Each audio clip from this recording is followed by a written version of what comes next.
Good evening, everybody. I'm Doug McLean. I'm the Vice Chair of the Wesley Lake Commission. Thanks for coming out tonight. We normally don't get a whole lot, if any, of public participation, so we're actually glad you're all here, and we all hope to learn a lot from our guest speaker. What we're going to do is get the meeting started as a normal Wesley Lake Commission meeting. We're going to have our guest speaker, Jason Shea from the Army Corps of Engineers, do a short presentation about lake outfall and give us some information about the structure of the lake. We'll open that up to Q&A, and however long that takes, we want to be able to accommodate everyone's questions and have a dialogue. And to the extent that that takes up the bulk of our time tonight, we can cut the rest of the agenda items short from the rest of the Wesley Lake Commission to make sure that we give Jason and you all a chance to have some of this conversation. So with that, I will do call the meeting to order and go through the roll call.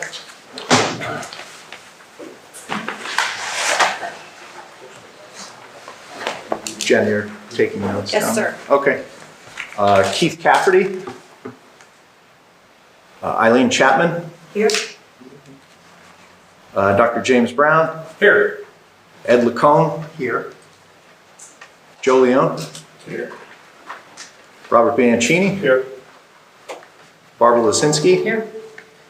Gail Rosewater is not here. Gail can't make it. She's the chair of our Wesley Lake Commission, and she's a little under the weather tonight, so I'll have to fill in for her. Keith Fiore. Here. Veronica Sonsev. Doug McQueen, that's me. Jennifer Shimp. Present. Okay, thanks very much. This meeting is being held in accordance with the Open Public Meetings Act, Chapter 231 of Public Law 1975. Adequate notice of this meeting has been provided by the annual notice being forwarded to the coaster, and it's also been posted on municipal websites. All those notices are on file with the city clerk. Okay, as far as our members, did you all get a copy or have a chance to see the minutes from the last meeting? Yeah. Can I get a motion to approve the minutes from the last meeting? Motion. Second. Okay. Barb. All in favor? Aye. Any nays? I'll abstain, I wasn't at the last meeting. That's approved. Tonight we have a special guest who's going to talk to us a little bit about some structural issues with the lake and hopefully enlighten us about some of the flooding issues that we saw recently with the lake. Our guest is Jason Shea. He's an engineer with the Army Corps of Engineers, and he met with us and Congressman Frank Pallone the day after, or a couple days after the flooding, and actually volunteered to come here tonight and share some information with us about the lake, about how the outflow works, and about potential avenues for mitigating future flood events.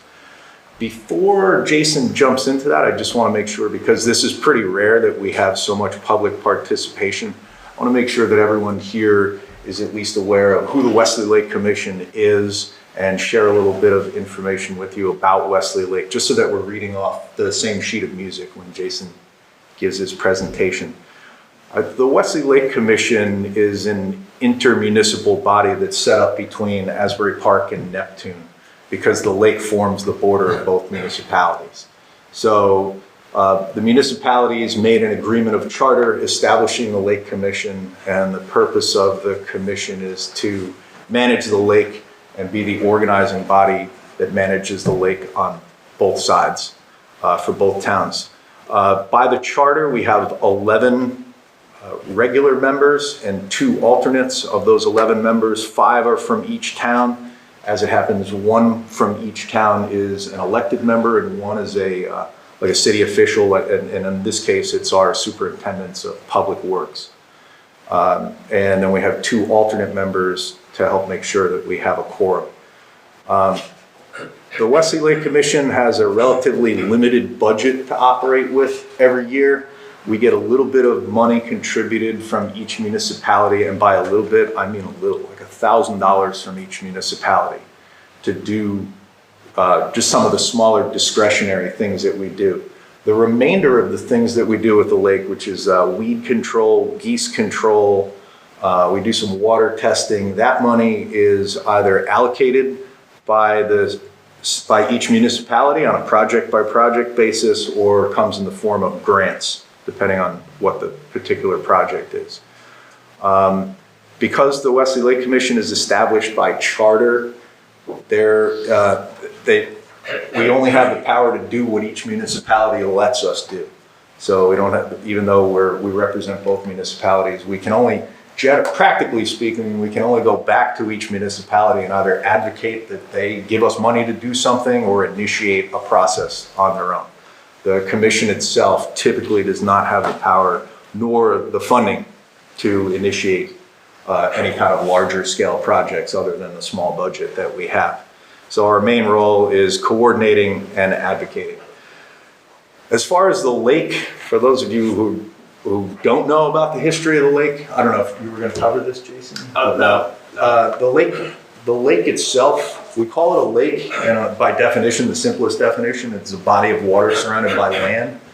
But in reality, the lake was always historically an estuary, a tidal estuary, meaning that it would periodically, either on a day-to-day or periodic basis, flood over a sand dune that was on the east end facing the ocean, and the lake would periodically get flooded by tidal waters. Other than that, the water that came into the lake was groundwater and stormwater. Yeah, actually the name Springwood Avenue comes from the spring that ran east-west and would feed into the west end of Wesley Lake, where Dunkin' Donuts is now. Things changed in the mid to late 1800s. Part of James Bradley's process of developing land in Asbury Park was that he dug basically trenches or canals to dry out the land that would be developed as Asbury Park. That process of digging out those trenches meant more water flowed in, and it made more developable land for real estate development and recreation. Then they also added a bulkhead to the east end of the lake so that the water was no longer tidal. And that's where we are now. That happened sometime in the late 1800s. The lake is no longer flowed by the tides at all. By the definition of NJDEP definitions, it is still considered a tidal water body because it was once flowed by the tides, but it no longer, for the most part, other than really big storm surges. There is I don't know if you have a diagram of it, there's a weir, or basically a dam on the east end of the lake where the water overflows, and then after it drops down over that weir, goes into a pipe, and out of that pipe and into the ocean. But typically that is a one-way flow. The way it stands now, almost all of the water going into the lake consists of stormwater runoff. Instead of being a natural watershed, virtually all of the water that's in the lake now comes through our storm drains. It is street runoff from impervious cover, asphalt, buildings, rooftops. It goes into the storm drains and is from a pretty broad area. It comes from on the west side of Asbury Park down into Neptune along Route 33, almost as far west. Yeah, almost as far west as Route 35, or just beyond that. Yeah. So that catchment basin of storm drains is pretty broad, and that's relevant to what we're going to talk about today, is that the water comes from a pretty broad area, but almost all of it is stormwater runoff. And for better or worse, for lack of a better description, what we have now as far as the lake, with the walls we built around it, the dam we put on the east end, the lake is essentially a bathtub full of stormwater. And that's functionally, it's not very complimentary, but it's important to keep in mind in how it functions and when it goes up and down. So kind of with that as a background, and Jason, I'm sure will go more into how the outflow functions and the difference between water levels and everything. I'm hoping that we'll learn a lot from this presentation and maybe get some insights on where we can go. But I'll leave the rest up to you. And thanks for being here, Jason. Appreciate it. I'm Jason Shea. I'm project manager of the Army Corps. I have a planner here. I'm David McSweeney, planner in the New York District. So I'll explain a little bit about how I ended up here. I managed the beach project from Seabright to Manasquan, beach renourishment project. And part of that project, we extended all the outfalls to make sure they're long enough for the beach fill template. After the storm on the 29th, Congressman Pallone's office contacted me and wanted me to come out and check out this area in advance of that Friday morning meeting last week, the week before. Days run together. It was a morning meeting. It was a morning meeting.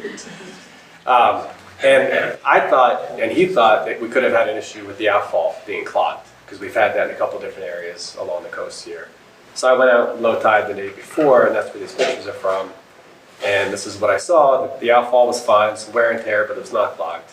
But that structure on the bottom right, that outlet for the lake, that's your control for the flow going out. So obviously it's backed up from extreme rainfall, and I live in the area as well. I live in Long Branch, and pretty much every coastal lake and brook between here and probably Manasquan backed up that day. A lot of flooding. So the short story is you just had too much flow going into the system and no outlet. So when we met in the parking lot that day, I wasn't expecting to talk about this so much. I was more expecting to say, hey, your outfall's okay, and go home. But there were a lot of people that showed up and talked about a lot of damages, and that surprised me. I've lived in this area a long time. I've worked for the Army Corps for 28 years, and we just haven't had a report of a lot of damages here in Asbury Park. We understand the coastal storm surge damages all over Monmouth County, but the coastal lakes, we focused in the past on Wreck Pond. And I'll talk about that a little bit, because what's happening here is very similar to how Wreck Pond started with their issues in 2005. So we didn't have a lot of time that morning, so I volunteered to come to the next meeting to really talk about what the Army Corps process is and how you could pursue federal assistance if you qualify. But you have to take those steps to determine qualification. And that comes out of our planning division, which is why I'm a planner here. And it's also where I spent most of my career before project management. So, let's see.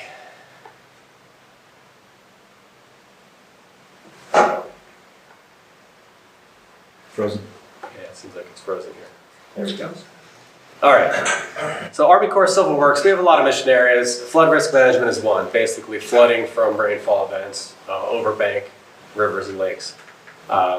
That's what we're going to focus on here. Other mission areas, our major ones are navigation, coastal storm risk reduction, and ecosystem restoration. There's others, but in the Northeast, generally that's our focus. So I want to just give you a quick rundown of a couple of programs that could be applicable here and how you can pursue them. One's going to be our Small Projects Authority, that's CAP. I'll just explain that a little bit more. And then two other small assistance programs, FPMS and PAS. They don't lead to construction. They're assistance for technical assistance that we help provide locals. They use them for decision making, for grant applications. It's just we help you get technical data and for minor problems. So the Continuing Authorities Program is where I see you should probably pursue this first to see if you qualify. The core process, normally, traditionally, Congress has to authorize us to do a study. We go in the budget cycle, we have to get funding, that takes a few years. Then we do a 3-year feasibility study, minimum 3 years. We compare alternatives. I could go a whole week of training on the planning process, but I'm going to try to sum it up in 30 seconds here. Basically what the Corps does is we analyze what the damages will be in the future without a project compared to alternatives that we put in place, and we recommend the most cost-effective solution. All Army Corps projects have to have a benefit-cost ratio above 1 based on our economics, which is damages prevented to structures and infrastructure. The CAP program is similar but smaller. We don't have to go to Congress. Congress gives us this authority to pursue small projects. And when I say small, $10 million and less, which includes planning, design, construction. $10 million federal. There's also a non-federal cost share that could be added to that. I would definitely see this as a small project authority, which is better. It's a little bit faster to implementation, so we don't have to wait for Congress for those steps. Congress, we have two authorities. First, a study. When we finish a feasibility study, traditionally we have to go to Congress again. and they give us a construction authority. In this case, we're authorized for everything within the discretion of our district commander. So this is the list of the programs, all of them. There's stream bank, erosion protection, there's coastal, navigation, ecosystem restoration. We're focusing only on 2 of 5, which is just flood risk management. It's a 2-phase process. I just mentioned feasibility, very similar to our traditional process. We do compare alternatives, a 50-year period of analysis of damages prevented versus the cost of a project. The first step isn't really on here. The first step is really for us to get a letter to request assistance. It could come from the commission, it could come from the city, the state. It can even come from the congressman directly, but usually doesn't. He just usually calls. But that doesn't allow us to access the funding we need to come out. So we do need a letter at some point. And the first thing we would do is we'd have a team come out. Daniel would come out with his team of planners and engineers, and they would do what we call a trip report. Just a one-day site visit, kind of document everything we know, do a little research of what we could find online quickly, and determine if this would qualify for federal assistance, at least initially. And there's certain criteria. If it's a stream or a river, it has to have minimum flow. We don't necessarily do stormwater management for implementation. It's interesting that you said this has a definition by DEP of a coastal lake, because they've asked us to study coastal lakes in the past, and this is on the list. So maybe by that definition, it still qualifies. We won't know until we try. I'll ask. So once we do that trip report, we might say, yeah, this does qualify for a CAP 205, or if we find something else, we would recommend that, or other options in general. Then we would need another letter to say we want to pursue that, because then it becomes an official project in the Army Corps.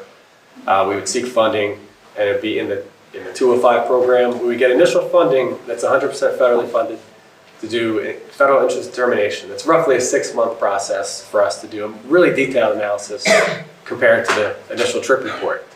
And when I say real detailed, I mean, we don't do modeling or anything at that point, but we really dig in a little deeper to determine what kind of solutions are out there, what's a rough order of magnitude cost. We gather all the damages we can get from you guys of what you've experienced, and we project out, kind of balance it to say, does it pass the test of cost of a project versus damages prevented? And if it does, then we go forward with the official study. That study is cost sharing. Now, the commission can be a partner. Commissions, NGOs can be partners for studies. They cannot be partners for implementation unless you have the ability to acquire real estate, which means the city could be a partner, but I would recommend you go through the state. The state's our partner on pretty much every study we do in New Jersey, and they don't charge municipalities for that study cost.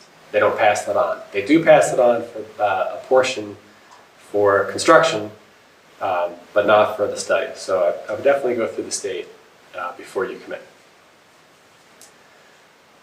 So if we do that feasibility study, and the NEPA is on here, that's just every study that we have to do. We have to do environmental, to follow the environmental laws, because the Army Corps does not regulate itself.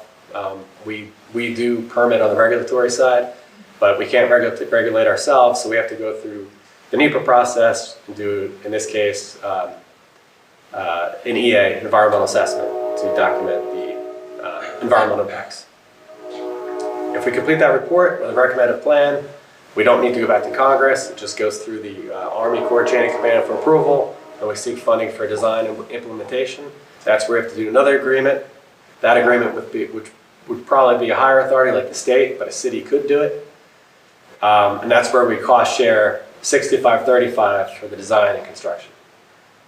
The 35%, if you acquire real estate for the project footprint, that goes towards the cost share. That's why real estate certification is on there. It's a responsibility that we pass on to our lead partner, which is normally the state. So that design package goes to plans and specs, and we go out to bid, we manage the construction. Once we complete a project, we turn it over to our lead partner to operate and maintain, and we don't own it anymore. But we will inspect it every year, and we will provide funding if it's damaged during the storm event.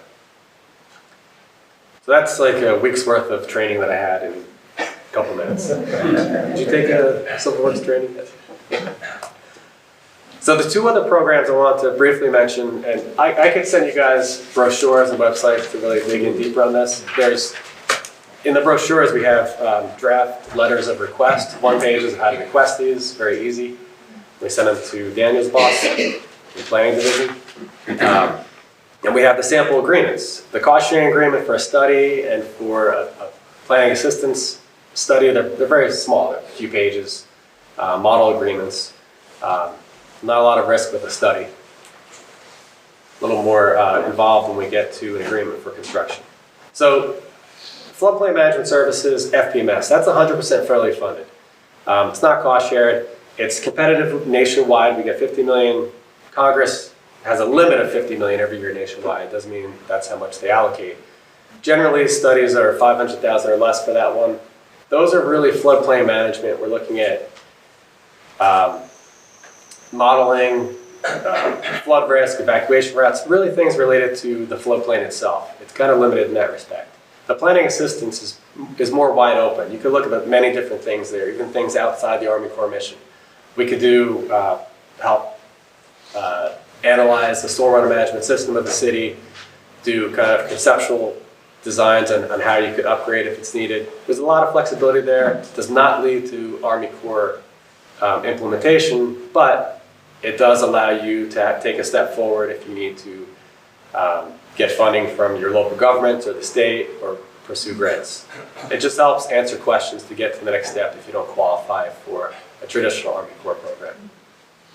Could that be the planning for inflow projects like retention and bioswales and things like that? Yeah, it could. We do Just the planning part, though. Yeah, planning and concept designs, and then you would seek funding through your through the townships, I guess, the city, and see if you want to pursue some kind of action there, and your town engineers will pick it up from there.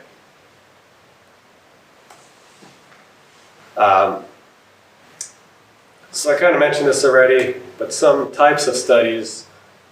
I didn't know that was in there.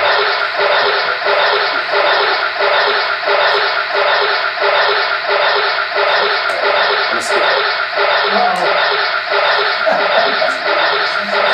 That's us wading through the flood a couple weeks ago. Did the beer garden send you that video? All right. I'm gonna go back to it. I hope it doesn't. All right, I muted it.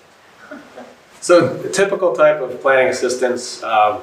In this case, it's funny. Stormwater management's not even on here, but it's one of the more popular ones. Oh, it is on there. I see. Yeah. Any type of water resources type study that the town would like to do, including ecosystem restoration. I know that might be an issue here as well. We've had a lot of coastal lakes. They want us to come out and see if they qualify for dredging. Mm-hmm. I'd recommend Yeah. not pursuing that. I haven't seen the Army Corps in New York District dredge a lake or a pond for restoration in my career. It's just a very costly thing to do. And there's no direct benefit in terms of damages because it's ecosystem restoration, so it's hard to fund those. Doesn't mean you couldn't do a low-level analysis and then pursue the county. The county has done projects like that. They did some demos at Wreck Pond in Spring Lake. They did Franklin Lake and West Long Branch. So if that's an angle you'd like to pursue, even parallel to the flood issue, you could still do that. Floodplain management, mentioned that one already. That's really just focused on the floodplain itself and anything related. It helps answer a lot of questions if there's unknowns. It seems like you guys have a pretty good history here of what you know about this area, but maybe there's technical information you're missing and you can fill the gaps.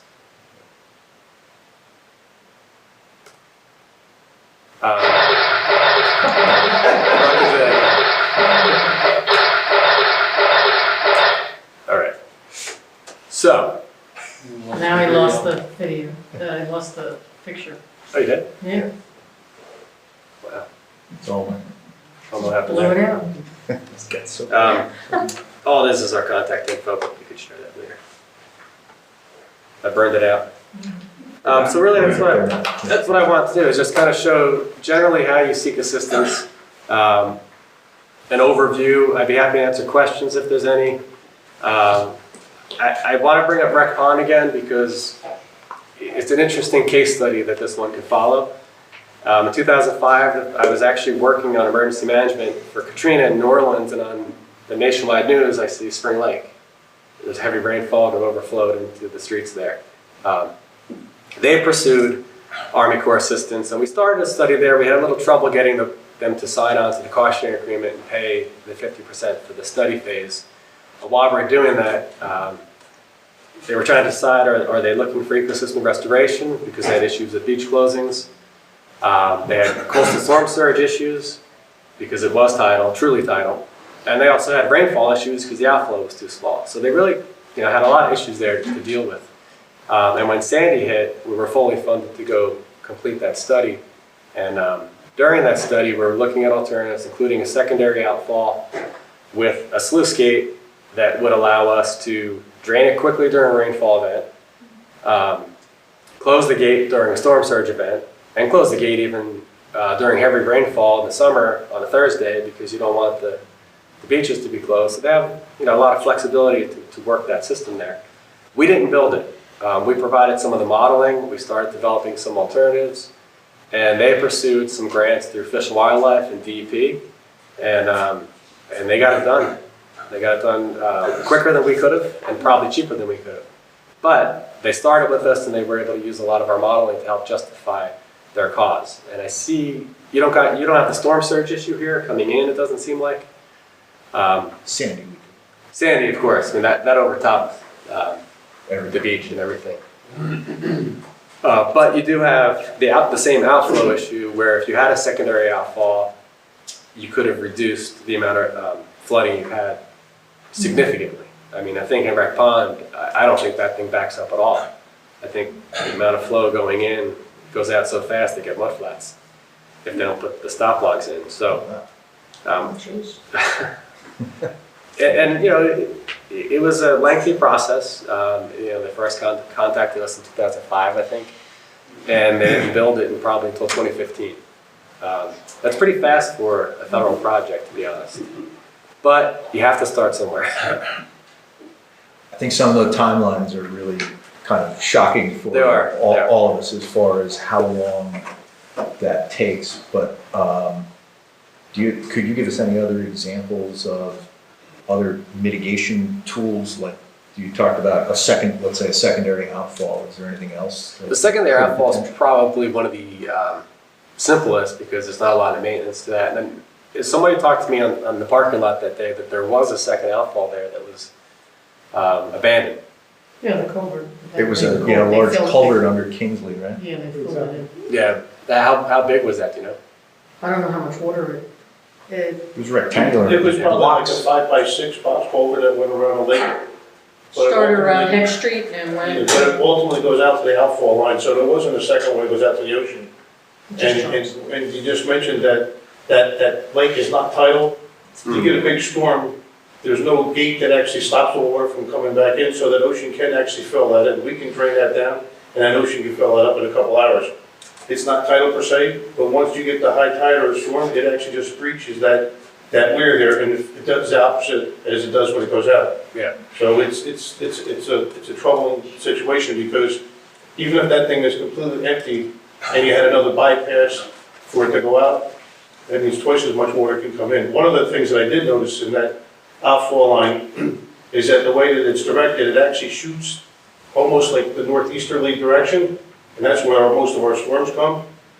And if there was either like a T at the end of it so the water couldn't come straight into it, it could divert it out to the sides, or if we were able to put a 45 in and divert it towards the south where it would actually help suck the water out, that would actually do it. And also, there's actually a box, I want to say like a square, what is it, like a box manhole that's right on the beach. Oh, there's the chamber, yeah. So if you put in that chamber like they did at Lake Como and put one of those like rotor valves or something like that, so when the tide comes in, it slams it shut, that's low-hanging fruit that we could actually do instantly, because we're talking years down the road, and we could have 3 or 4 more of these storms in interim. So I think that there should be something that would be manageable that we can actually do tomorrow, not that expensive, if we can get some funding, because we just can't keep waiting and doing all these studies, because you see what we've been getting through in the last couple of years. They've been getting worse and heavier. And listen, they're building up all around us. So everything that's in surrounding towns comes to Asbury Park. Deer Lake, Sunset Lake, Wesley Lake. And I gotta say, during that storm, I drove around on Ocean Grove. They were high and dry. They got a wall that's 10 feet high. I had people call me from Ocean Grove saying, "Oh, Robert, I don't know if you noticed, but Lake Avenue's underwater." I said, "Really?" That's what I was getting. But I can tell you that outfall line is it's just set up for failure, right the way it is. It's just wide open. It's just asking for invitation for water to come in.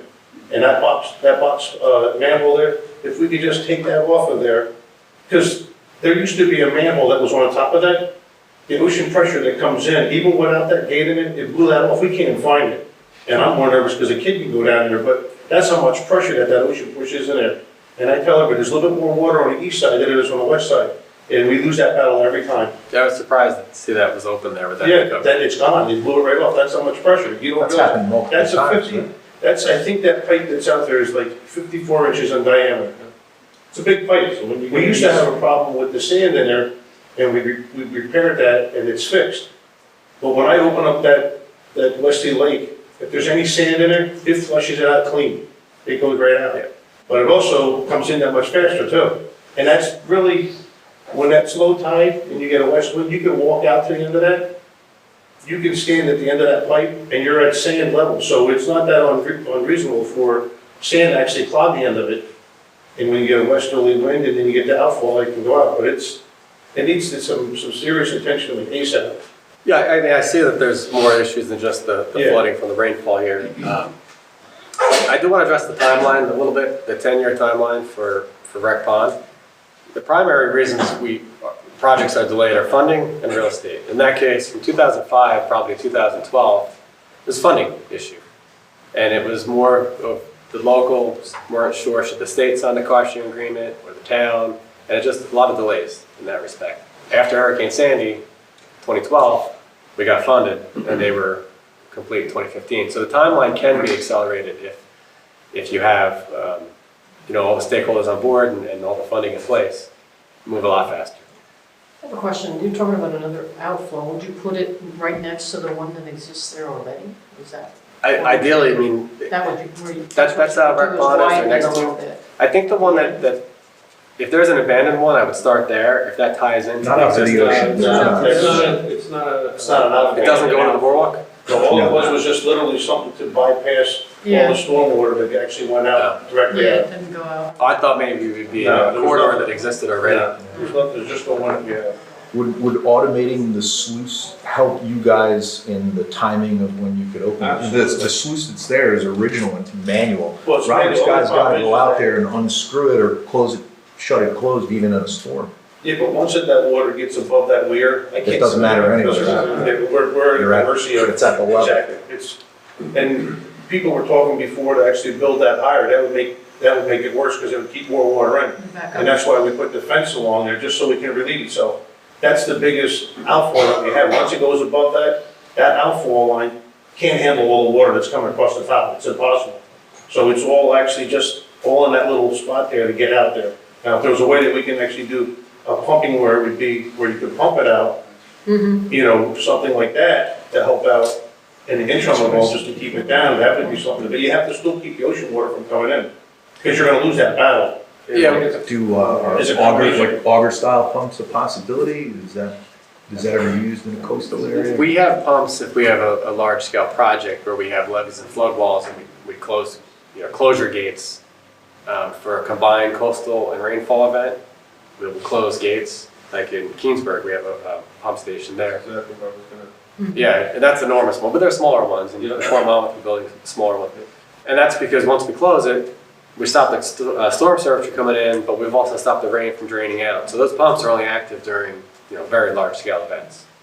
Pumps are expensive to maintain. We bring them in emergency situations. Sometimes, like in Hurricane Katrina, they were brought out to pump out New Orleans. But generally, they're not usually the most cost effective. In this situation where you're located, it's very difficult to solve every problem. You could solve a rainfall event with extra outflow. You could solve a coastal event with the closure structure. If you have a combined event, you're going to have some storms that are going to overtop Yeah. whatever design you have. And that's where Rec Pond is. They can solve most of the problems, but if they get a Hurricane Sandy in combination with a heavy rainfall event, luckily Sandy did not have a lot of rainfall, then they're not going to be sure which to do first because they're going to face it from both sides. So you have to kind of think about, what's the biggest problem here and what's the most cost effective. And that's where one of the lower level studies could help analyze some of those details for you, to help drive some of that decision making. I don't know what the right answer is at this point. There's not enough data to say. But you're right, the outfall's there, the chamber. Chamber looks like it's in pretty bad shape too. So it needs Yeah, I to don't know when that was actually built. We used to have an issue, the pipe actually was separating from that. We actually did the repair work on that, and we haven't get any sand in it, but like I always said, we're at the mercy of the ocean. If we get like this last one, we had like a new moon or a harbor fest moon or whatever, and then you had the high tide, and then you had the easterly winds. When you had everything, plus all that rain, everything was backed against us. Yeah, that outfall, I'm not sure. We extended outfalls 20, 25 years ago for our initial construction. I'm just not sure if that one was long enough already or if we extended that You one. extended it that Yeah. way. Jason, can I take just a moment and introduce Jason Hartzold, our engineer from T&M, he's our city engineer, and Tony McDonald, director of the Urban Coast Institute at Monmouth University. Oh, So I just wanted to put a face to the name. We've met about coastal lakes before. We have. So it seems like we've been affected more often recently by the inflow of these stormwater events than we have by storm surge events. I don't know if that's your perception, Robert. Yeah, when we get that water in. Obviously, when they're combined, they're terrible. They can possibly lower it down. It's all just timing. I mean, sooner or later, if we get rain for a day or two, that's kind of that 6, 7 inches. We're good for 2 or 3 inches. Once you get up to that 4 inches, and you're gonna start to lose it after a while. Yeah. You have a 12-hour cycle. Yeah. We obviously have the That's it. challenge of letting water out, which I think we could use this help for, but we also have the challenge of, as we build more and more, like you said, Robert, we're delivering water a lot more efficiently over impervious surfaces into the lake than we ever have before. So, we do have to seriously think about, as we develop, how much water are we allowing these developments to put straight into the stormwater drains and straight into the lake. We're not in control of No. most of the watershed's in there. Yeah, I think Right. the city of Asbury Park and the city of Neptune at this point are pretty much built out.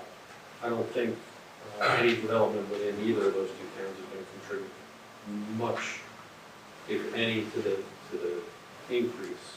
It seems to me like it's all coming from Ocean Township and That goes into Deal Lake, though, Ocean Township. I don't think we a have- big culvert coming down underneath where the windmill is that comes into the head of Wesley Lake. That takes a lot. It takes Yeah, a it's- lot. Yeah, but I think that's Neptune, right? That's Neptune. Yeah. So it's 35, though, it's all, it goes out there good Goes ways. out to Neptune Boulevard. Did any other of the Wesley Lake Commission members have any questions? Because I think everyone in the audience might want to either have questions or have a dialogue or figure out where we can go next. Any of the commission members?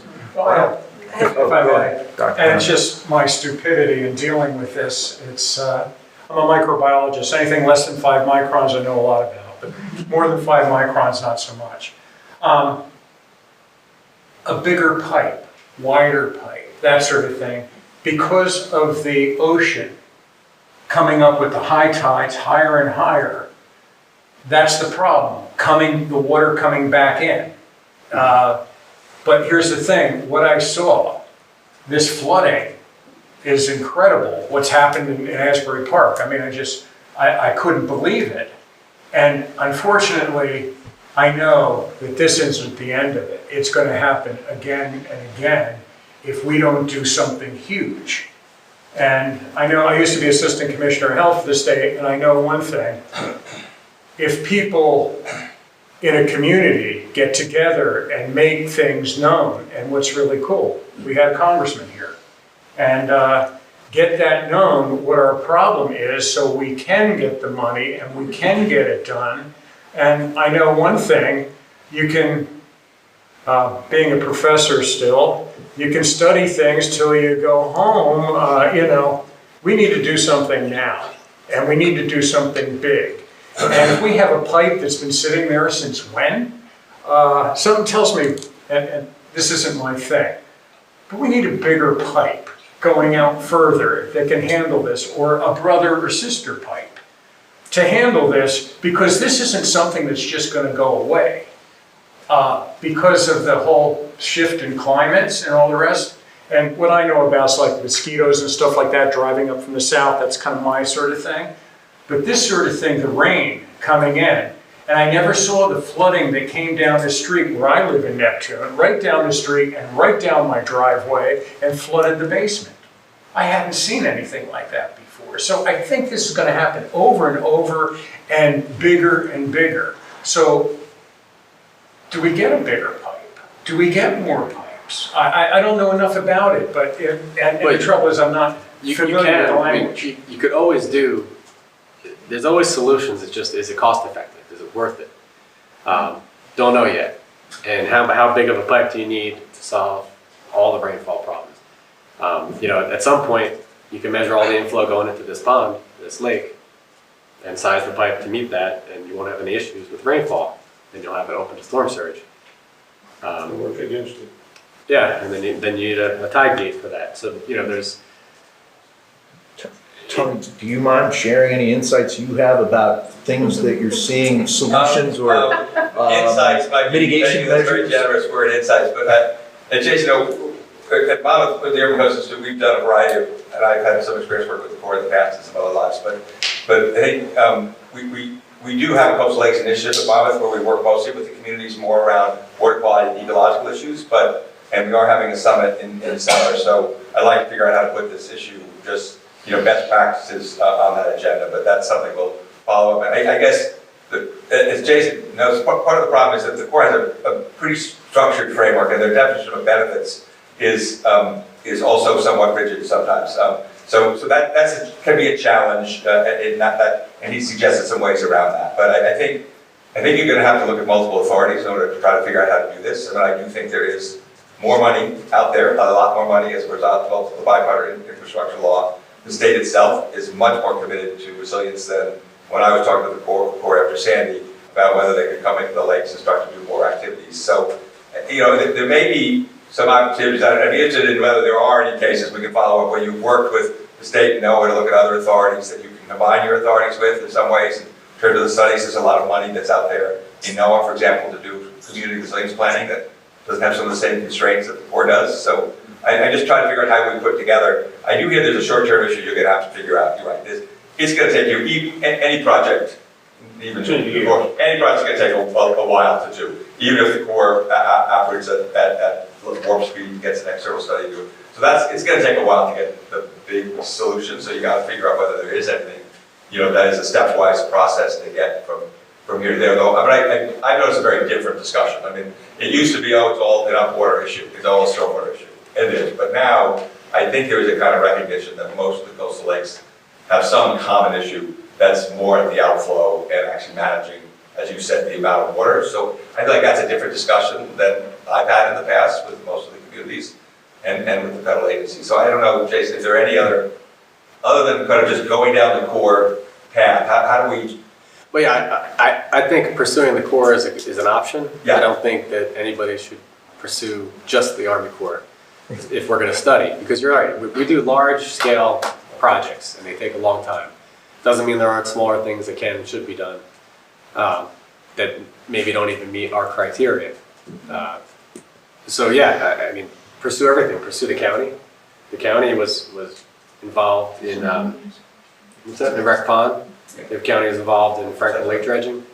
I don't know how they decide to get involved in which lakes and ponds, but when they get involved, they tend to bring some money to the table, and they bring some state resources as well. Before we go on to the audience, I just want, Robert, would you mind sharing with everyone what the city does as far as preparing and reacting to some of these stormwater events? Because I think a lot of people aren't aware of the work that you do. So typically, when we know that there's a rainstorm coming, it's like, and John is like my biggest fan because he'll sit there and tell me, Robert, there's a storm coming, there's a storm, and he knows about it. So usually what happens is we can lower Wesley Lake down relatively quick if we have an outgoing tide. or there's a westerly wind. If we don't, it might take us 2 or 3 days because we have to turn around and open up the gate, and then we have to close before the high tide comes in, otherwise it fills back in everything that I lose. Being said all that, we can still get it done in no more than 2 to 3 days tops. And we can get it, but we can only go down as low as that weir, because our weir actually opens up from the bottom up. It doesn't go down from the top down. So I have to close it, because if I get it all the way down to the bottom, once it's down there, as soon as that tide comes in a little bit, it starts to fill in that lake. So we have to be conscious of it all the time. And then once that I get that down, that's as far as I can do. That's the most that I can do. We used to have a problem a few years ago where we had sand in it, and it would get clogged up. And that sand would get almost like concrete because it would get so tight there.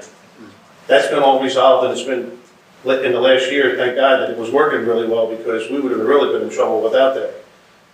One of the things that I see, and I know a lot of people don't want to hear this, that it adds to a lot of these floodings around here, especially in Asbury Park. They've been extremely putting in these water quality chambers and everything, and they're big vaults. I don't know if a lot of people don't know what they are, but it all separates the bottles and the grass and everything. But most of ours are in the ground.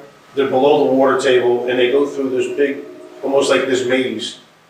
It takes a lot of stuff up, but it actually slows down a lot of the water. It cleans them out on a slow line, but when you get all these heavy rains and that much water, it can't handle that fast. They have bypass in it, but they're not, it's not designed for this. So people don't realize that answer. They work fantastic when it's a nice slow rain and you get like an inch over 24 hours. That's one thing. We got, what did we get, 7 inches? What did you just tell me? 7.6 inches of rain. 7.6 inches. I don't know how big, I couldn't put a big enough pipe in Asbury Park to handle that rain. There's no stormwater system designed for that. Exactly. I try to tell people, we could sit here and put a 20-inch or 30-inch or 20-foot pipe in there. Sooner or later, it's going to get surcharged. I mean, we actually have water that will actually back the system up. Will come out on Bangs Avenue, at Ridge Avenue, the farthest point from the city, because it's the lowest. Once that system is surcharged, water seeks its own level, starts to come out there. So it's a problem that we have. We probably have to do something like you were talking about, Jay, in Kingsburg. I think it's gonna have to be a combination of modification to the existing outfall pipe, redirecting the actual pipe itself so that the direct force of incoming water doesn't shoot back up the pipe, and some form of mechanical pumping system. It's got to be something, because it's just too much water. It's just way too much water. Because if we do have, ahead of a storm event, if we do have a mechanical pumping system, we can pump the lake almost dry. Yeah, right. And have that storm volume available. What about redesigning the sluice gate in the meantime, so that, like Roger said, That it's, could be instead of done going instead. up, Down. the sluice gate either moves sideways or down? Or down. I know you guys That would definitely be pretty look at that. cheap, wouldn't it? Well, I know you guys were saying that like dredging the lake is not cost effective over time, but it just seems that the lake, if there's a deeper lake, you can get more water in And it. you get more volume. So If you can pump We it can out. put water seeks its own level, so once you lower it down as low as I can go, it don't matter if that's 20 feet deep.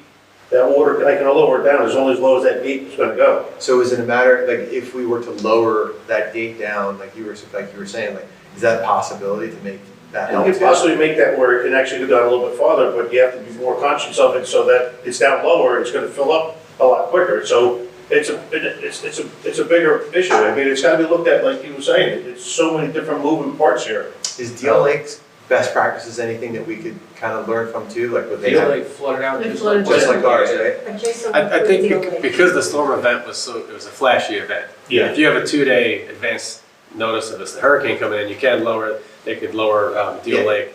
But the type of event like that, it's extremely difficult, and there aren't any systems that are designed for that. In New York City, they're calling us to come there too, Queens, for Hurricane Ida, when they had a system go through.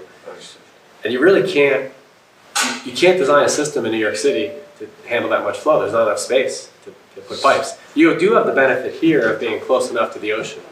If you wanted a larger outflow, it could be designed and constructed. So Jason, where do we just kind of find the best practices? First of all, I think we're following up with just the state engineering to see if they ever have the details on the different lakes, what the actual mechanisms are. Would that be the state? We might have some of it, but who really knows? I'm trying to figure out how you then compare it, I see think that what. would be DEP coastal Yeah, engineering. yeah, that's, we're reaching out to coastal engineering, we expect, they probably haven't, in terms of, to your question about, because I talked to the Lake Commission folks too, and Dave Brown the other day, sort of some of the issues that they're facing, which is a little different than Lake Avenue, but it would be great to just get an inventory of what the current design, profiles are, and then whether or not the Corps has any access to just literally a best practices sort of. Well, I think that the planning assistance program here that we have, that's the short-term, quick analysis. Let's just find out all the facts that we know.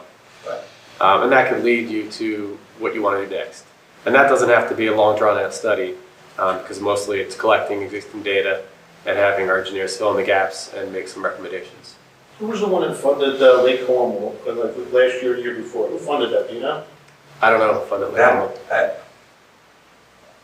I'm not sure if that was DEP or, I know. it wasn't us. I went down there 2 days after the day after the storm, when the flooding went away, and talked to their DPW folks that were out. Yeah. And said, how bad was it? And they said, we didn't get any flooding at That Lake was Como. Ed Bernard, I can't remember. They were out on the street, and I thought they'd be cleaning up, and I rode my bicycle Yeah, I down went there. down and they there and I said, looked at I had videos, I couldn't see actually the flopper gates, but you could actually. So they have that. Yeah, Like Doug They- Valve. yeah. the valve that prevents Yeah, exactly, backflow. that's why I said we don't have that. Another interesting thing that they did in Lake Como, is that They they, flapper valve on it.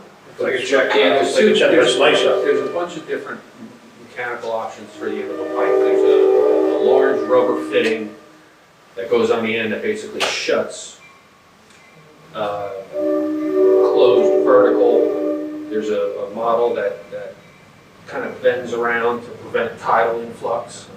And then there's an inline, somebody back here said check valve. It works like a check valve where it allows flow out, but then it has a baffle diaphragm inside that, as you get force in the opposite direction, it pops shut and does not allow the water to come back in.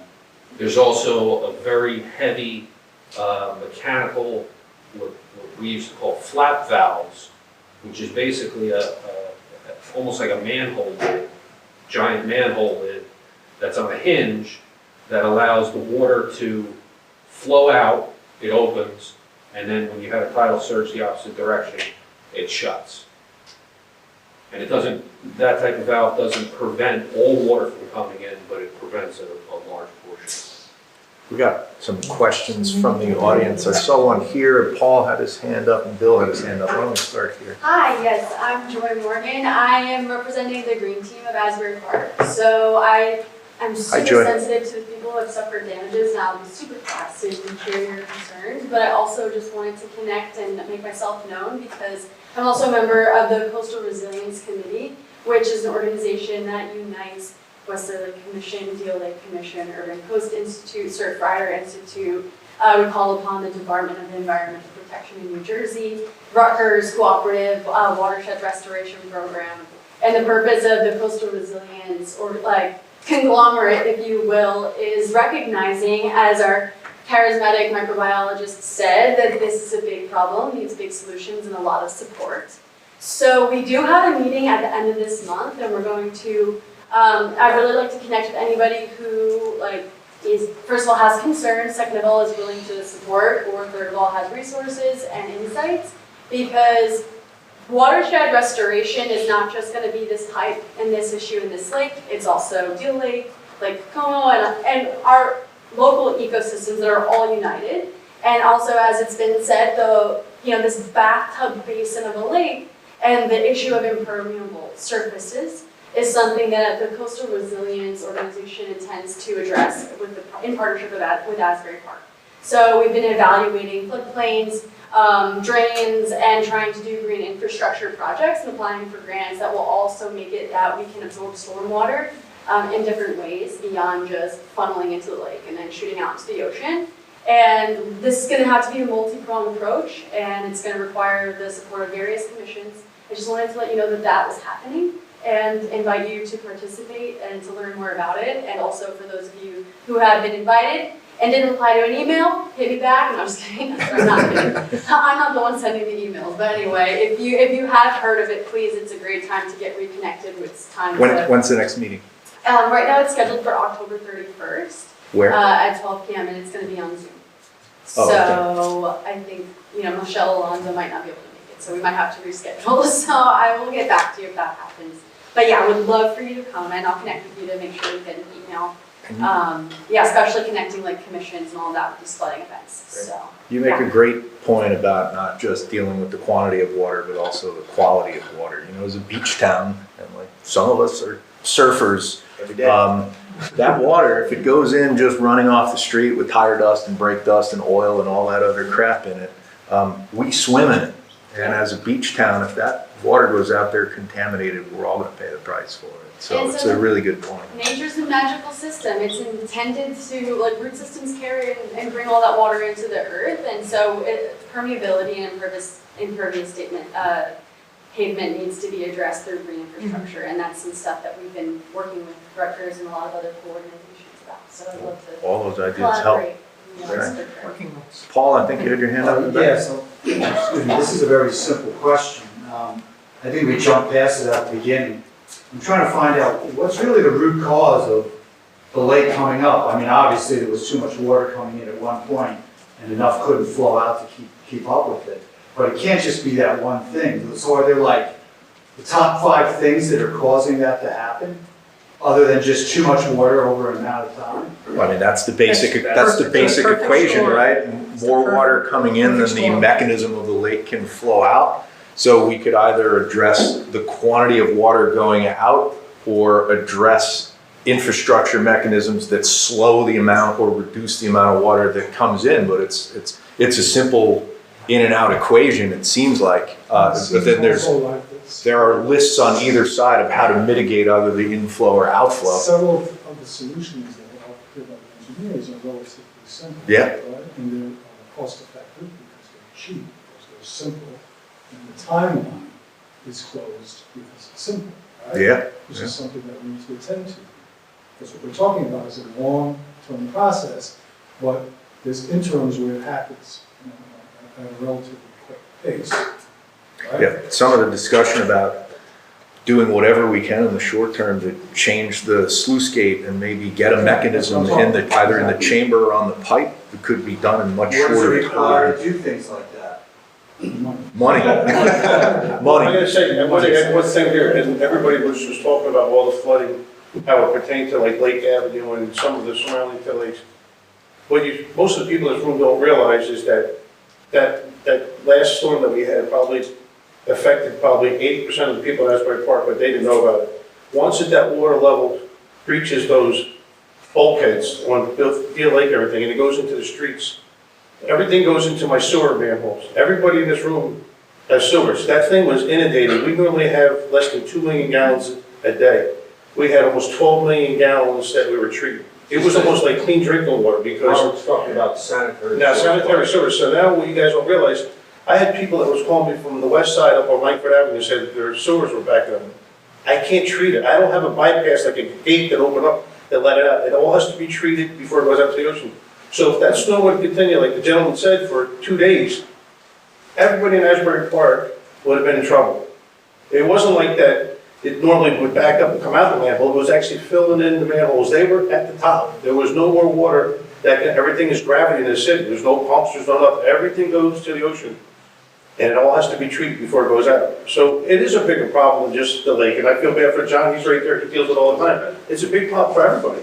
It's a Well, big problem. some people, they have the cleanouts in their basement, and that's how they solve their flooding, and that's Yeah, but- part of the issue. But it also turn around, people got illegal sump pumps. Oh, I know. Listen, the problem is that They're it was pumping just it so in. much rain that once it came over those bulkheads, we were all sitting ducks. It's an interesting point you talk about, with Wesley Lake at least, Yeah. I know, the water doesn't have to come over the bulkhead for us to get flooding. Right.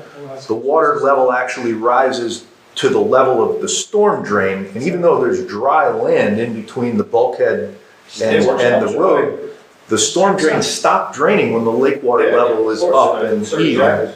And that's, so we've had a couple questions about it, and Lake Como actually raised, they built more or less a levee on the east end of their lake, and that actually wouldn't, I don't think it would help us because, You would need the backflow preventers or valves. Or Yeah. yeah, Maybe that's the storm drain, oh yeah, I don't know enough about the mechanism of their lake to know whether that would be affected. Nick from the Beer Garden. Hey. You guys So- took a huge hit, by the way, for anyone that doesn't know. Like us and House Independence both did. Those doors that we had going in, I tried lifting one of them, they're about 500 pounds. They got ripped off like they were nothing. We had a river going down the entire place and moved our walls in. And because of the sewage in there, the environmental came in, health department came in. We had to gut the entire basement to concrete studs. This is the second or third time since I've been working there that it's flooded. So in the meantime, like you said, it takes time for everything. Any solution, maybe raise the walls up, just so it doesn't come over like that, because once that came down, I don't care what floodgates we get in, what doors we put in, that pressure and the weight of that water, it collapsed everything in. Like our coolers are destroyed, our beer, and those things are $100K each. It was like nothing could stop this thing. And I saw your video. And when we got the Somebody DVR up, we couldn't see the river at the time, and when we saw the stream of that water, anything in its path, it just destroyed it.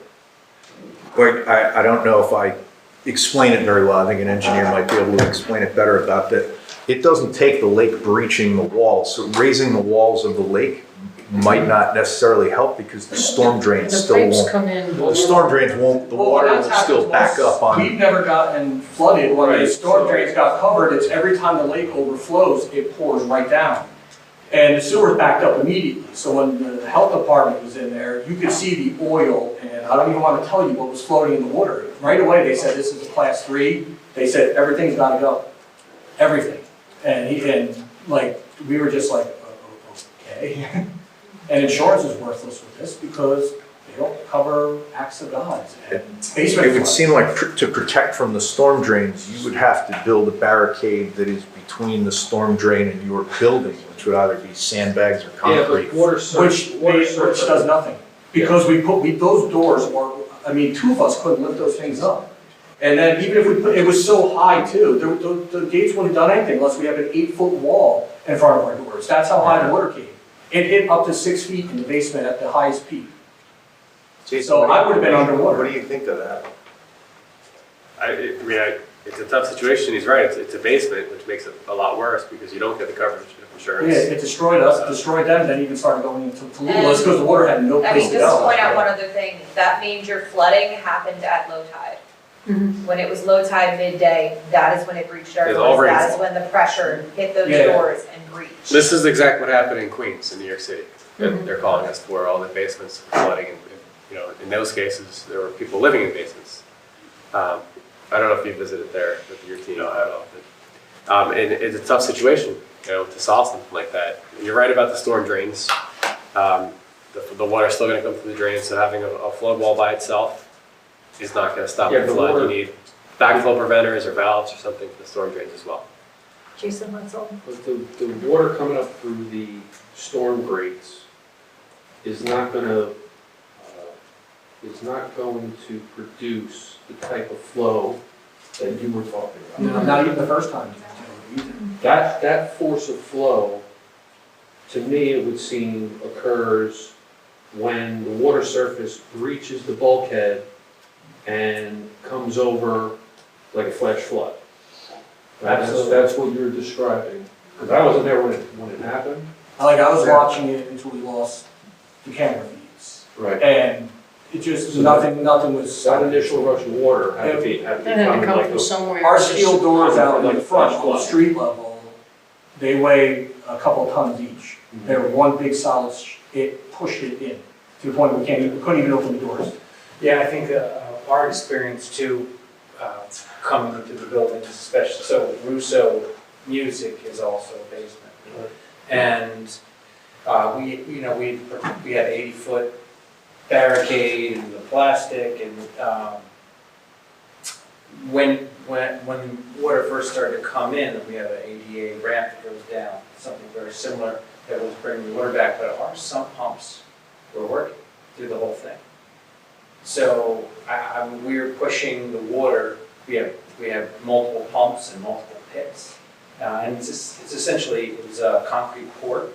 So it is a bathtub with these 4 drains, right? So we were pushing, there were about 15 of us in there, pushing the water towards it, which helped it from not being as bad as your situation.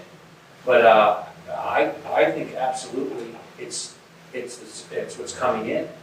You know, I mean, our plumber said the pumps literally just gave out. They were working so hard, they just stopped. Sure. They burnt out. Your plumbers were at my house too. Rizzo? Yep. Yeah, he said, he goes, I don't care how many I put in here. He goes, they literally, they fried inside. When you opened one up, it was completely just burnt out.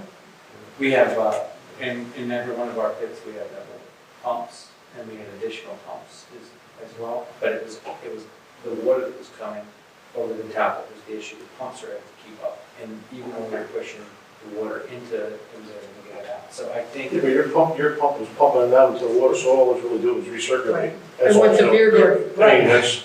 Right, But you only have to do that until the storm's over. Yeah, how long, yeah, that, yeah, how long is that gonna be, you don't know. It was all day in that case. Exactly, but that was one day, what happens if you had one, a northeastern, where it was 2 or 3 days or something like that, or you had it I'm closer? on Dunleavy Street, my pump stopped the Monday night. Yeah, well, it's not, it's what I'm It saying. stopped, but from Friday to Monday night. When I said that we were over 10 million gallons, do you know how, it took me almost a week to 10 days to get back down. Yeah, to well, you know where I am, Because you I'm still have on the everybody other still side of pumping, town. the ground saturated, I mean, you have all these sewer laterals that, clay terracotta, I mean. It took 24 hours to empty our basement.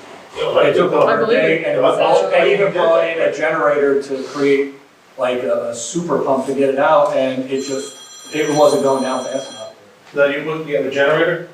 No. Yeah, so you're lucky, that was the other thing, you guys were on Lake Avenue, what happens if we lost power on top of that? All of us, Pumps were the working whole or not? city would have been in trouble. Well, no, I get that, but I have a backup generator at the sewer plant, but I was gonna say, if we decide to do something with pumps at Wesley Lake, we have to think about it, because Oh, we see, do I was have thinking backup, of it's got a backup So, generator. on everything that else. note, Yeah, this I is know. something that I learned from this experience, which is honestly concerning as a city. Our fire department does not have a rig to pump water.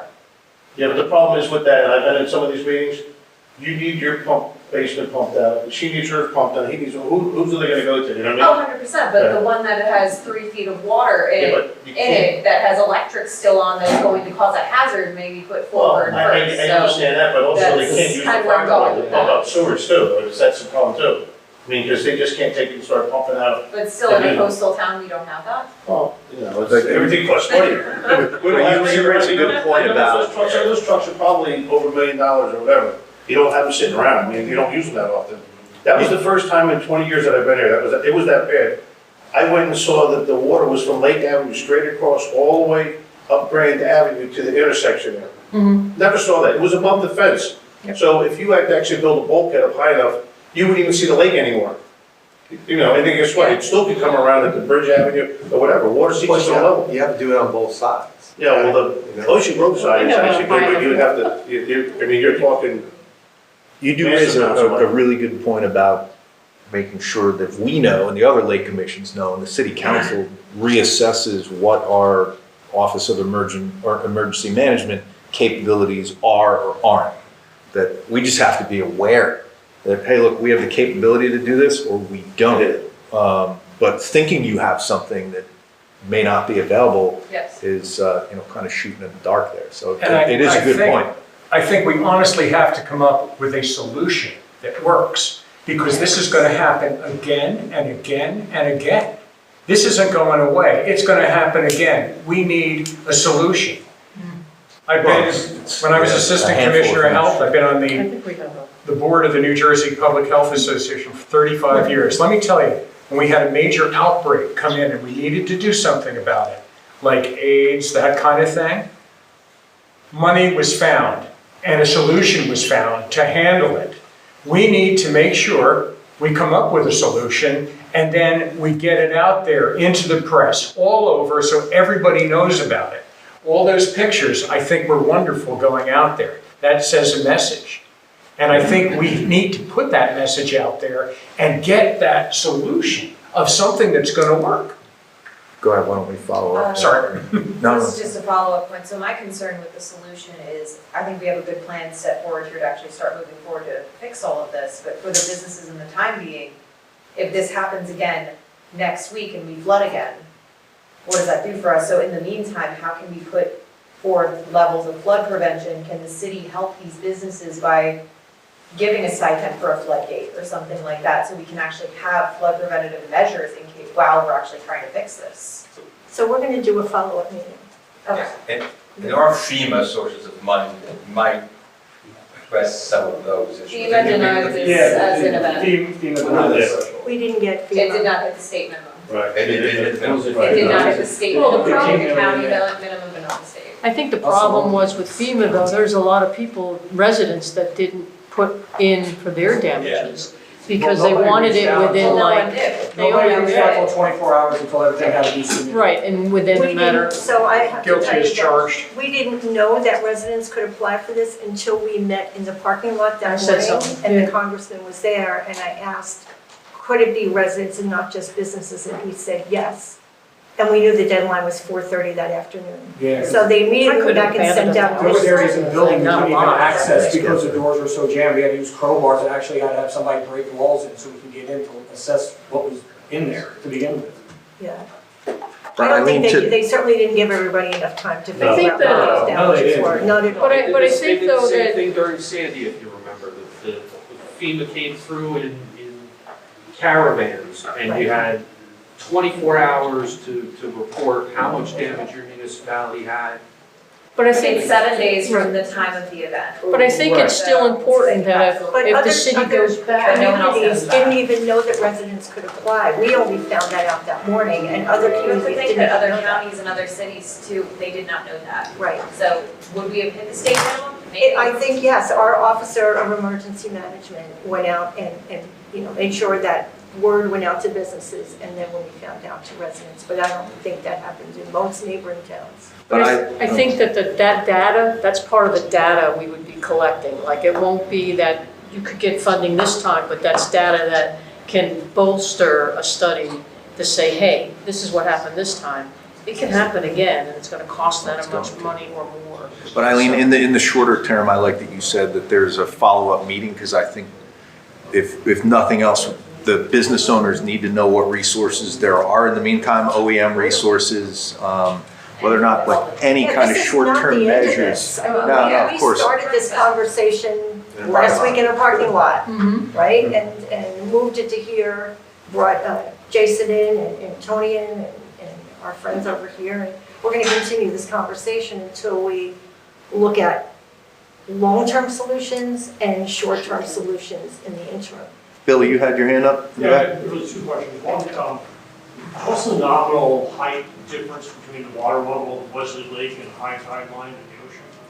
That's a good question. Really good That's a question. great I question. don't have the answer to that. Because we know the high timeline is That's growing. what you measure. It's, to your point, it's pretty low. It's not Yeah. huge, but. It's not huge, Well, yeah, it's pretty small. So- 4 feet? Yeah, 5 feet? I lived here on Lake Avenue area for 11 years. I think I've seen property damage from flooding 4 times. Probably, yeah. Something like that. Probably does, right? One of them, Sandy, that was because the water from the ocean Yes, sir, yeah. overflowed. How many other times in There, previous? there was just one, I remember just a rain event Yeah. one night, So and I was at Moonstruck, and all of a sudden, oh, we better move the car because it's What all I'm trying to down. understand. About 40 people lost their cars that night. Yeah. That's the worst. Right, that's the worst. What I'm trying to understand is how many times over a longer period of time, 20 years, has the flooding been due to water coming in from the ocean versus rains? It sounds like my limited experience is it's almost all from rains. We had Superstorm Sandy, that's an exception. I think it's an exception, but Yeah. is that, But Sandy do wouldn't we get have any that other much. data on that? But like Jason was explaining, and everyone saw that it was exacerbated, the rain inflow was exacerbated by the inability to get good Yeah, outflow. because of the Yeah, moon, well, I whatever mean- moon time. A low tide, that's in 29th was what, noonish or something? So Yeah, it's but been flowing out pretty good. the problem is you have a high tide cycle where you have consistent rainfall on the upstream. Yeah. During that high tide cycle, It's going The nowhere. rainfall comes into the lake, it fills it up, Backs up. right? And even when you get to the low tide cycle, The lake's- that volume of stormwater can't get out fast enough I agree. for the next. And that's where I think the for next mitigation, high tide cycle. the mitigation needs to be getting more water out faster. And So it's anything else, It's gotta be a combination of Is- mechanical and, Matt, you had your hand up in the back You there. know what, I just want to share this, I made copies of this, and it's from, I'm not a scientist. Do we have to read that now? Yes.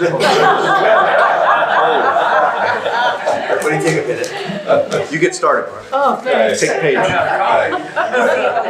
Quiz. Oh, this is for deal, okay. Okay, and I thought it was interesting, and that, you know, I took it upon myself, I live on Lake Avenue, you know, in Rockport.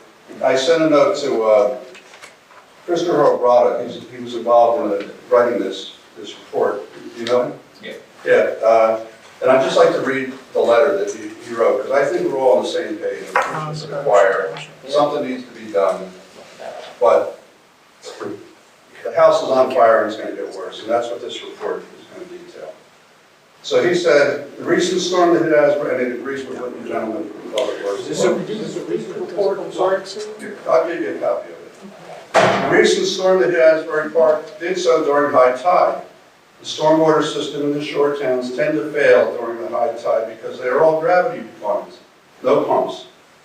So basically, if the water in the ocean is too high, which we all agree, the water cannot get out and floods the land. Stormwater runoff from a 5-inch rainfall event like last week on 680 acres of impervious cover yields 92 million gallons of stormwater runoff.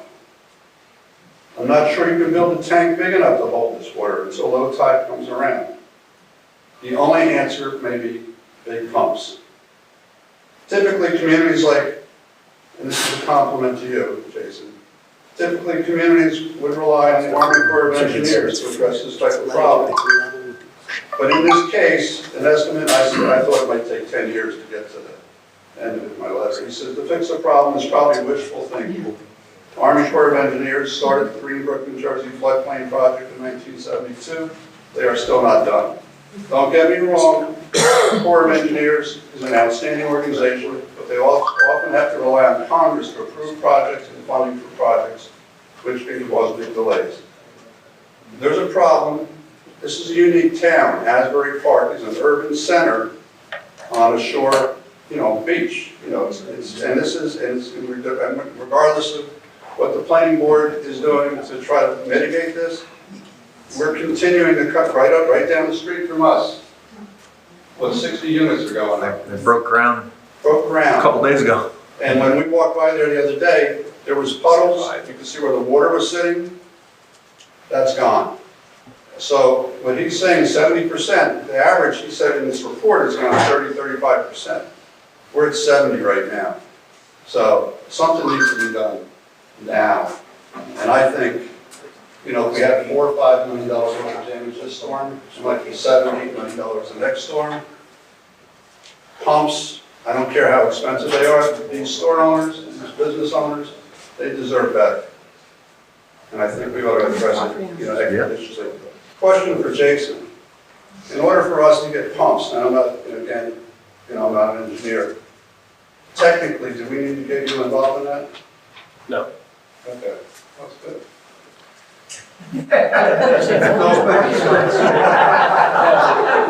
Sorry. I just have one more question. Coastal engineering. Well, there's a heavy storm, so pretty much seems like Wesley Lake is a 3-gallon container and 5 gallons going in. Yeah.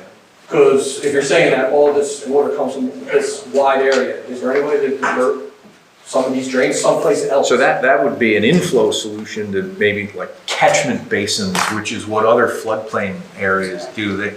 But in a built-up area like ours, where is there land where these catchment basins would be? I think we've had some of these conversations before. Well, you're right, the green team and thing about impervious membranes. I'm looking at this picture, Neptune Shopping Center. If that had, instead of asphalt, it had those blocks with the grass grew in the little squares, I've seen that. you would be absorbing I don't even know how many cubic feet or whatever of water just by doing that in a parking lot. You know, you're right about that sort of thing. But you have to get people to do that upstream from the watershed.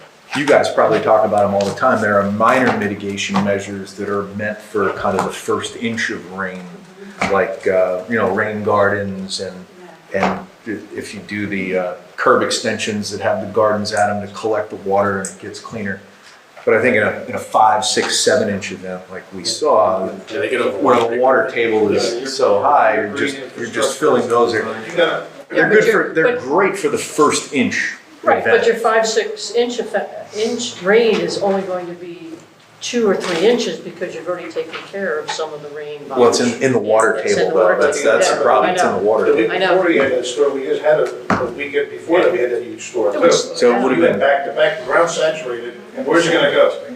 like, did anyone notice that lot? We call it the stump lot that they started developing this week. They had a swale in there that they did when they originally designed the parking lot. That every time it rained, that swell would get full of water, and that was a pretty decent mechanism. But you saw how slowly it drained. It would always drain very, very slowly because we're right next to the ocean. The water table's high, so it's a big gutter. It fills with water, and then it takes days for it to go down. Whereas if you were in another location that had a lower water table, A lot of those are designed to have slow infiltration back to the ground. I think another important thing to note is there's a vulnerability index that's also something the green team's trying to work on, which is what Eva's saying and other members of our community are saying, is we need to use instances like this to become extremely aware of the level of vulnerability and the realities of the experience that we're happening. I'm embarrassed to say that, Gardens is going to solve this problem. It needs to happen, and it has to be one of many solutions. But we're vulnerable in the coastal community, and we have to have a variety. We have to have the most extreme solutions, whether that's like very expensive pumps, long-term plans to support our lake commission, and change the whole topography of Asbury Park to become less impervious. I do think you make a good point in that in an area where all of the building lots are going to be developed and there aren't any catchment spaces, we'd have to start thinking long-term about possibly trading off what is currently public space, and usually impervious public space, which would be either street space or parking spaces along the street, and trade them off for places where we might be able to manage water in the future. But you got to be willing to say, hey, we can do without 60 parking spaces on the street. Everything's a trade-off, and good luck getting people to agree to that. Well, all of the new development within the city is required to detain stormwater. Right. So it's not on-site, but to the minimum standard that DEP requires now, No, right? we went above minimum. We went above the minimum? We did go above minimum. And we're still talking enormous amount of rain, so you're not gonna have that, you wouldn't even be able to build on a lot if you had to try to turn. Yeah, you'd just be one big tank, you'd be one big water tank. Enough to do it. That's the problem we're up against. I'm just trying to educate myself, because I see that valve I walk my dog over by the, where the swale is. Is that, the way I understand, I thought I heard it, that valve only works one way, where the water, you can drain water? Which one are you talking about? Yeah, that valve right there. Oh, yeah, so if I may. So I open up that wheel. So this wheel here, right, as you open it up, that goes down below the water level. There's like a guillotine sluice. So as you open it up, it raises from the bottom, and the water rushes out through that into the lower catchment area. So it's not the pipe that has the valve on it? No, it's just spillover. It's a concrete structure. This outflow has no valve. That goes straight out. But show them that wall right there, that wall, once you get to this height, it goes right over top of that. It goes right over top of that. It's like a waterfall here. But once the ocean level hits here, you're done. It's going right So back. we need to, I was in Venice a while ago, I'm not bragging, but I'm my private jet. We got the solution. We got the solution. We got the money now. Funding. But they have a problem, because, you're probably, with the water, and, Venice is sinking. Is there a way, again, nothing personal, Jason, but is there a way where we can do something, hydraulics or something to modify that, to raise that Absolutely, absolutely. There's steps that can be taken to not only improve the functionality of that sluice gate, but also to mitigate the inflow of stormwater or Right, so That's the main thing, from the engineers here who handle this all the time, that there's a series of small steps, small solutions. Exactly. That will mitigate this to a certain point, It may right? not solve, it's not gonna solve the whole problem. But it's always- While it's So step one is available. So Jason, Right question, now. like, it sounds like there's some smaller steps we can take that are quicker and some longer steps that we have to take as well, right? So it's great that we're getting all the people in the same room talking, right? This is the most important thing, because as Doug mentioned earlier, this never happens, okay? And I'm kind of really excited that everybody's here talking and there's a lot of experts here. So how fast can we put like a cost analysis to some of these quicker solutions and then a timeline based on that so people can start to like have some relief and some conscience that something's going to happen in a relatively short amount of time? What do you guys think? You can put an inline check valve in that 52-inch pipe for 10 grand. Next week? It's a great number. It's a lot better than $10 million. So that's not gonna help you gotta take that concrete top off. No, it won't. No, it's more protective. He's just throwing it out there. He's just throwing it out You still about- there. It could be 50 grand, and you could put that one that actually prevent a lot of the ocean water from coming in, which would be the first step I would do tomorrow. Okay, so there's, Excellent. my point is, we're gonna have follow-up meetings, and obviously these are the most immediate follow-up meetings we gotta have, because we've gotta start doing something right away. We've gotta start looking at everything that Jason said too, because that's super important. Start getting these outreach to see where we can get money in these studies to happen. So we've got long and short-term plans that we've gotta move on and figure out how we can divide and conquer, or we're gonna get screwed really fast. So we'll meet internally next week Whatever you want. with the city manager. Yeah, Right one here. thing I just want to add as far as like, to your point of our collaboration, how that's so essential to funding, because I'm sure I'm not speaking alone when doing these things that require cash, they love to do that, you know, they love to be like, when a tragic event happens, the money's there, and the next year it's a new priority, and that kind of thing happens. So I just wonder, like, I'm probably gonna talk to you guys and some others, just to get a list when it comes to, when you write grant proposals and things, having accounts and data, that really makes a difference to get funding granted. So I just want to make sure that, you know, whether that's the city is facilitating our connectedness, that we have access to each other's accounts and information to strengthen our grant proposals and to ensure that we can access funding. I'm open to hearing, besides you guys giving me your email, if there's a better way that we can stay connected. And I know I want the Wesley Lake Commission, the commission, all of us in a coastal resilience meeting, but I'm not expecting citizens and business owners to like be able to come to all of that. Any thoughts on how we can, are you guys gonna keep coming? Like, how am I gonna stay in touch with everybody? We think it's directly related. We could actually, what we could do is maybe get a volunteer from the Wesley Lake Commission, one of our members, to volunteer to be the ongoing liaison as the green team. I think would be a good idea. Perfect, that's what we would like as well. Okay.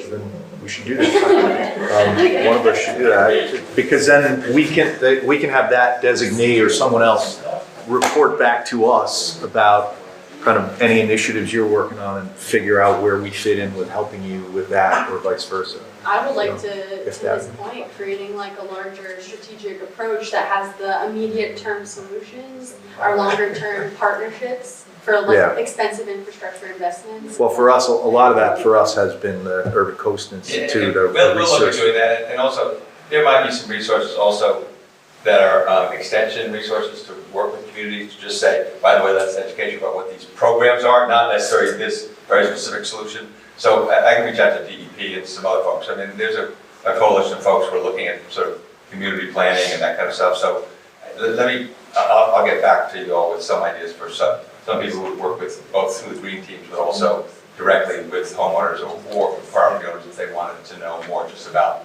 what the different programs were. There's some resources out there that maybe we can help you get out. Yeah, outreach definitely, because Yeah, but just so that way, every time you come to meeting, people will come a little bit more educated. They're also realistic. You don't want to create an expectation that if you do this one thing, that's how they save the problem. So you have to be a little bit careful about raising expectations too high, I think. Well, like Keith said, I think this is the first time we've had public participation in probably over a year. Anybody, our meetings are normally just And I us think and that you probably, nobody that comes. was So probably one person, right? it might be, we might get just kind of the one person here and there that would have a couple minutes of comments, and then we don't really get much else. So the ability to kind of interact and get public participation is phenomenal for us because it helps point us in the right direction. And with my experience, I've never seen anything like this ever happen to Wesley Lake before. And what it did to Asbury and around, I mean, I couldn't believe it. It was just, and I'm looking at other things on Wesley Lake, and I never dreamed that this was all going to flood out. And kayaks and everything else. I mean, it was like, wow, incredible.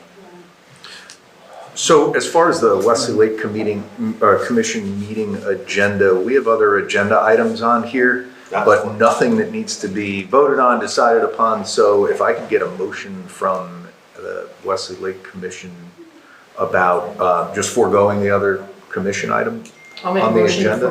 for the other commission items Barb, tonight. I second it. all in favor? Aye. Okay, good. So we can put the rest of that aside. That being said, we still have a little bit of time. Does anybody else have another comment, question, anything? We'll leave one more back. Kara? This might be slightly, going back to the emergency management conversation about not having a pump truck essentially for fire. When the north end burned, Yeah. they brought in some sort of rig that pumped the lake and just watched the lake go down, like watch that fire go for a while. That might be something to get more in the area in general, where it doesn't stop the problem if we need to pump the lake. Could we do something like that that's portable? Yeah, I don't know that I don't know what, I Like have a- a Neptune system in my head, I don't remember what it was called. but it was I don't know that a some sort of fire pump pumping. would be on the level of volume that would be commensurate with bringing the lake I mean, down. I know that I talked to the people living in Bradley Beach, and they were putting up, they had 2 6-inch centrifugal pumps there, and they put it into, was it Fletcher Lake? Mhm. And I said, what are you doing then? He said, Robert, we're just doing it for optics. I said, really? Because, yeah, by volume basis, it's not gonna make Yeah, any of course, difference. I mean, you're getting. But at least they tried. I would have just said, look, I'm not doing it, I'm not gonna try and do something. Doesn't trade. You know what trade you had there? But it is a good point to know, back to that point, to know about, hey, we either do or don't have these things. Yeah, So exactly. if we're expecting them, we better know that we don't have them. So, Paul, did you have your hand up? Does Deal Lake and Sunset Lake have the same system? No, it's a good question. Sunset Lake drains directly into Deal Lake. It's actually a funny drain system that comes off the west end of Sunset Lake into a culvert into the back of Deal Lake by Asbury High School, or next to the train tracks. Deal Lake, however, it touches about 7 municipalities, and they actually did a big upgrade on their outflow infrastructure a couple years ago. Jason may have helped with that. Do you read about them? We paid for it. Oh, wow. That was what, a little over $500,000? Yeah, it was, the reason they got it was because part of our beach project, we extend outfalls. Oh. And if someone comes up with, the local partners come up with a cheaper design that has the same effect, then instead of us spending $2 million on an outfall extension, they propose doing something different, but then they take all the responsibility of operation maintenance and no future involvement in the Army Corps. But to your point, what they did in that case, they redid the sluice gate that Robert was talking about. It was up and down, and they automated it. It's on a motorized system. It's done Wi-Fi remotely now, so they can do it. Poor Robert's guys wouldn't have to go out there on the wall and crank that thing. Yeah, they have that. They had the same It did not challenges. solve the problem. It did solve the problem, exactly. It did not solve the problem. It made it better than the crappy system that they had before. As far as And do we have an idea how long that project took to get approved? How long was that in the trial? Well, it was approved because it was part of another project. It's part of the beach project. It was a substitution for something we were going to do that they wanted to do cheaper. So it's not a program that's available for a grant or anything. It's basically we call it a utility relocation because that's what it's classified as. But Deal Lake's looking at other options now. They're having It a takes- parallel discussion to what you guys are having. They have a flooding And it problem. takes as long as it took them to do it. It was reimbursable. So we paid them after they finished and showed us receipts. Gotcha. But if I have Jason, one, would you be able to identify grant opportunities for us and funding opportunities for us? Grant, we don't do any grant flooding in Army Corps. It's all participation. Grants, I would only recommend FEMA, DEP as your lead agencies. I was just, if we have one ask, it would be of everyone that took their time to show up tonight, please keep doing so. That would be super helpful for all of us. Like I said, we don't get a lot of public participation. This isn't the only issue affecting Wesley Lake. There's a lot of other kind of smaller issues that we deal with year to year and other infrastructure issues, and we'd love it if more people came and supported, voiced their opinion, asked for things, because then we could go to each municipality and say, hey, look, people are asking for this. This is what we need. So the more support we get, the better. What's that? On that note, if you could use your persuasive powers in the Wesley Grove group and write a little email to all of us. Yeah, sure. Saying, this is what happened. Yeah. And we Why don't we collect your email addresses for whoever wants to? yeah, there is, we did have a sign-in sheet. Yeah. And anyone that wants to kind of stay on a list and make sure you know when our meetings are. Somebody have a Still pen? looking for one person? So that's a good point, Joe. One of the challenges we are having recently is that, at least other than Joe, Keith lives over in Neptune, but we don't currently have much in the way of official participation from any elected Neptune leaders, and we could probably use that help. So that's been on an agenda item for us for months now, that we just need better and more active participation from the Neptune side. And that has ebbed and flowed, pardon the pun, over the years. That Neptune took the lead for a while, for a couple years, and then Asbury has been more proactive now. So. They just don't have as many issues.